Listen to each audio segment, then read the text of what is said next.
And that's it for today. eins synthesizer, an awesome innovative device, and I think you totally understood how it works by looking at my demonstration. What is that? What is... What the fuck? I have no idea what I'm looking at here. Floyd, you need to explain what's going on for myself and for all of your viewers. What on earth is this device? Okay, let's try that again. Hi, you're watching Floyd Steinberg's YouTube channel. Did you ever take a walk outside and notice a beautiful pattern in nature? For example, the image of trees reflecting the water, or a pattern of ice flowers. And did you ever wonder what that would sound like if you could transfer it to sound? Well, in the intro you heard a machine that can do exactly that. The eins synthesizer is the work of one man, Pete Prigoda, and he was kind enough to lend me his prototype and also explain it to me for an hour or so. So in order to give you a good demo of this machine, let's go outside and take some photos. Here we go.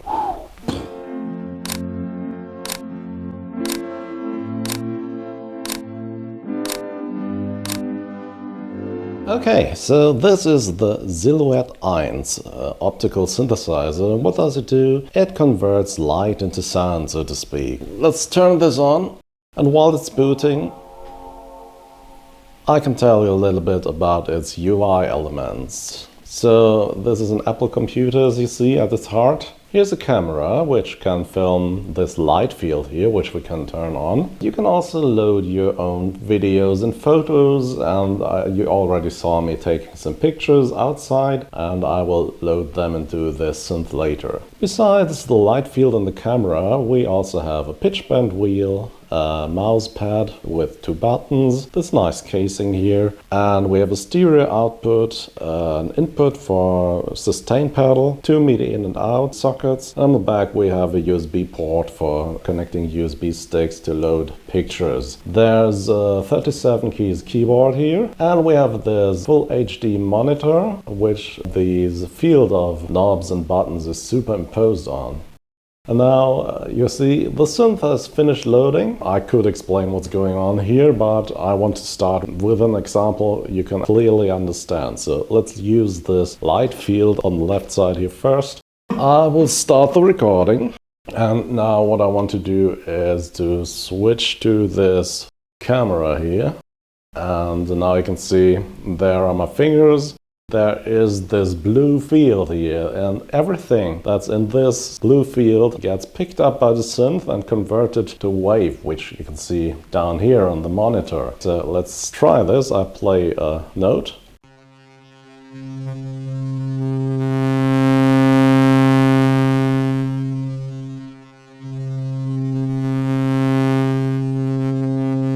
And as you can see there, the more my finger covers this blue area, the sharper the sound gets.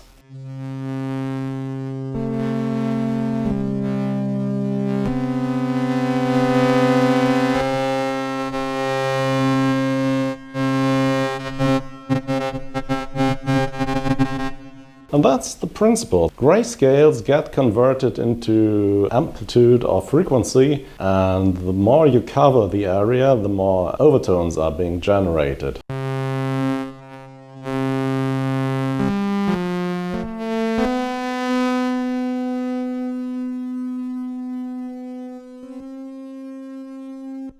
So for example, take a look at these foils. There's a pattern of black bars printed on them in various sizes.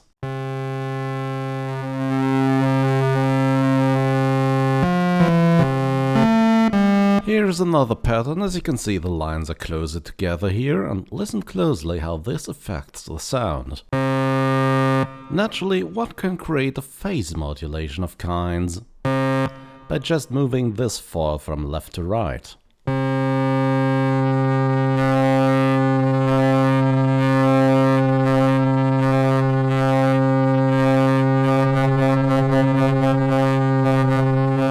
And we can change the amount of overtones by moving the pattern up and down.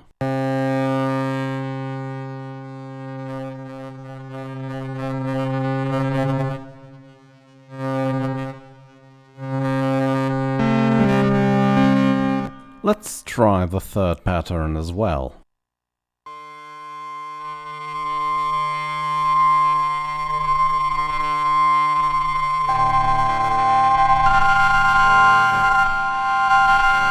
And now let's use two patterns at once.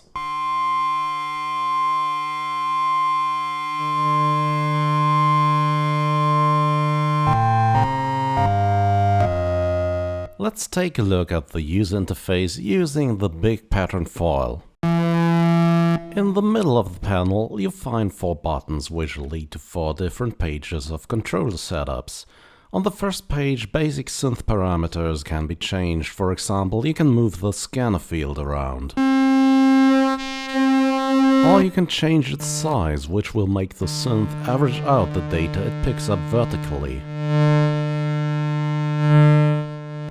Other things you can change are the scan field's position or portamento,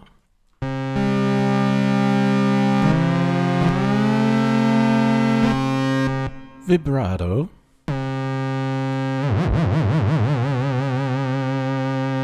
there's a control for the amount of reverb here,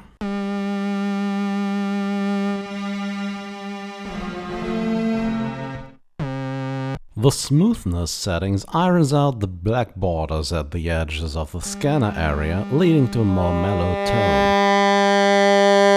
You can see it here in the lower part of the screen.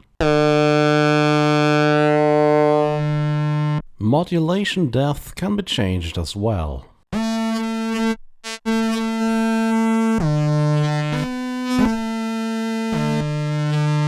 Let's change to page 2 by pressing the second button in the middle. On this page you can assign modulators to the basic synth parameters found on page 1. In this column here you'll find a selection of shapes that can act as a modulator for any given parameter. I'll choose this sine wave by pressing the button next to it. Now I want this LFO to modulate the horizontal position of the scan field.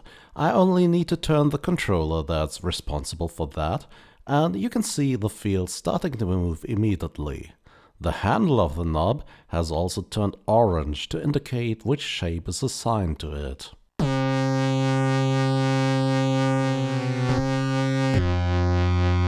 I'll assign it to the vertical position of the field as well, which results in a tone and volume modulation.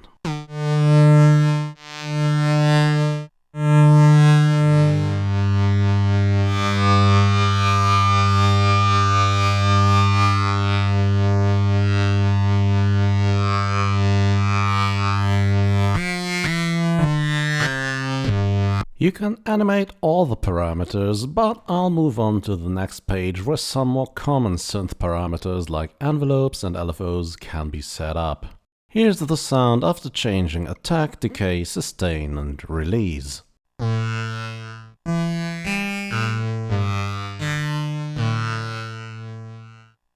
Let's take a look at how to use your own photos and movies now. The synth can hold 2 of these in memory at once, and you can blend and animate them with the controller on page 1. Start by changing the second video source to picture using the button in the top row. Then go to page 4.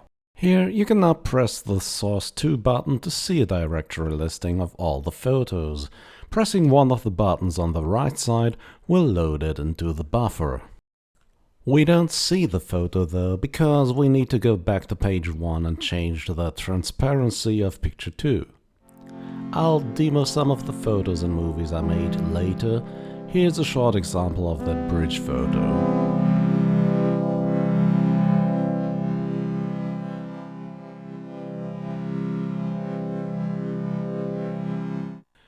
Now let's slowly change to the other picture source.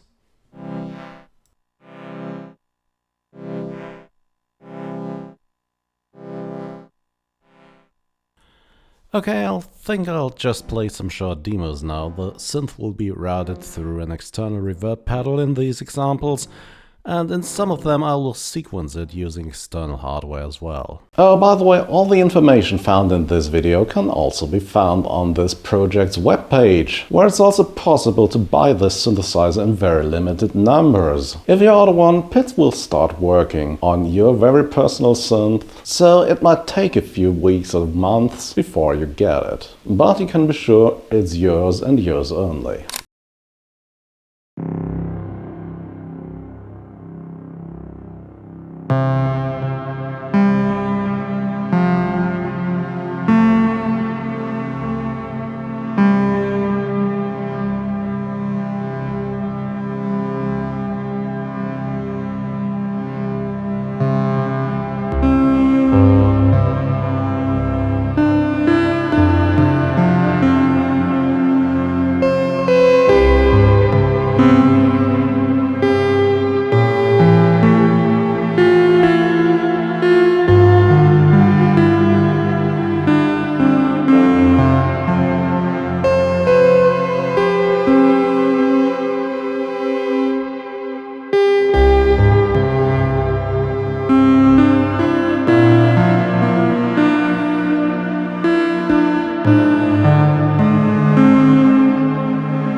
One new feature is the visual sampler or Vimpler, which will convert incoming sound to a visual representation you can then work with on Silhouette. So here's my Roland J-6 and I will wimple its first patch by pressing this button while playing a note. And now we can start the conversion, which takes around 10 seconds. And here we go, I've made the scan area move across the whole screen so we get an abstract representation of the original sound. How cool is that?